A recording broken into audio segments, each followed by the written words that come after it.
Salut les jeunes pousses, si vous avez des problèmes circulatoires ou des inflammations au niveau de la sphère ORL ou digestive, alors ne bougez pas, peut-être que l'aulne glutineux est fait pour vous. L'aulne glutineux est le protecteur des sols humides. Il aime l'eau et supporte même les inondations. Si l'on place définitivement son bois dans l'eau, il devient dur et presque indestructible. Le docteur Paul-Henri considère l'aulne glutineux comme un draineur vrai et lui accorde une place prépondérante. En Gémeaux, on utilise des bourgeons frais. Le macérat d'aulne glutineux va gérer l'eau comme l'arbre le fait dans la nature. C'est-à-dire que l'aulne ne va pas vraiment avoir une fonction d'élimination, par contre il va particulièrement bien gérer l'humidité dans les tissus. D'ailleurs, l'eau, entre guillemets, va gérer le feu, entre guillemets encore une fois, c'est-à-dire toutes les formes d'inflammation. Et donc premier point, l'aulne est particulièrement connu pour son action sur les états inflammatoires circulatoires. En ce sens, l'aulne va être particulièrement intéressant en prévention des thromboses rétiniennes ou veineuses. Il va également fluidifier le sang et donc va être particulièrement intéressant en soutien des œdèmes, des stases veineuses ou lymphatiques. Ce remède peut être recommandé pour tout ce qui est coronarite, artérite, également pour des infarctus anciens. Il joue un rôle remarquable aussi pour tout ce qui est migraine, qu'elle soit chronique ou aiguë.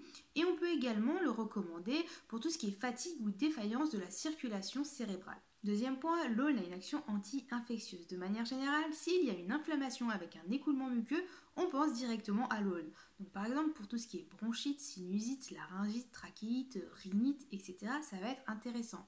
On peut également le prendre quand on a de la fièvre ou qu'on est dans un état fébrile. Je pense ici à l'association avec le peuplier noir qui peut être très intéressant puisque les deux associés ont une action antibiotique. Troisième point, l'aulne a une action sur le système digestif. On a vu, il a une action anti-inflammatoire, mais il a aussi une action de drainage de l'estomac. Donc il va être intéressant pour tout ce qui est ulcère, gastrite, péritonite, colite, etc. Quatrième et dernier point, l'aulne a une action sur le système ostéo-articulaire. Et là encore, c'est son action anti-inflammatoire qui va être intéressante pour tout ce qui est rhumatisme, ostéoporose et maladie de Paget. Petit résumé en images.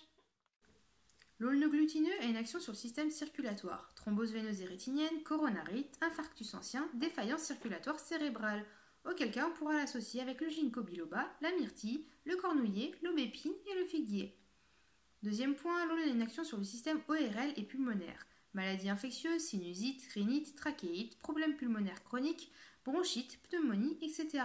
On pourra utiliser en parallèle le noisetier, le noyer, l'églantier, la ronce, le cassis ou l'argousier. Troisième point, l'aulne a une action sur le système digestif, gastrite, colite, ulcère. Dans ces cas-là, on pourra utiliser le fameux figuier.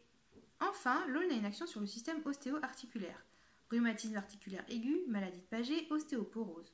Dans ces cas-là, on pourra utiliser en parallèle et selon le travail que l'on souhaitera effectuer, le séquoia, le pin et le sapin. J'espère que cette période de confinement n'est pas trop difficile pour vous. Prenez soin de vous, prenez soin de vos proches, restez chez vous, c'est important.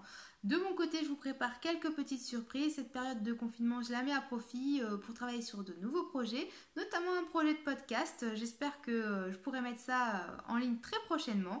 Quoi qu'il en soit, je vous donne rendez-vous jeudi prochain pour un nouvel épisode de l'émission Bourgeons et jeunes poussent à la rescousse. À très bientôt.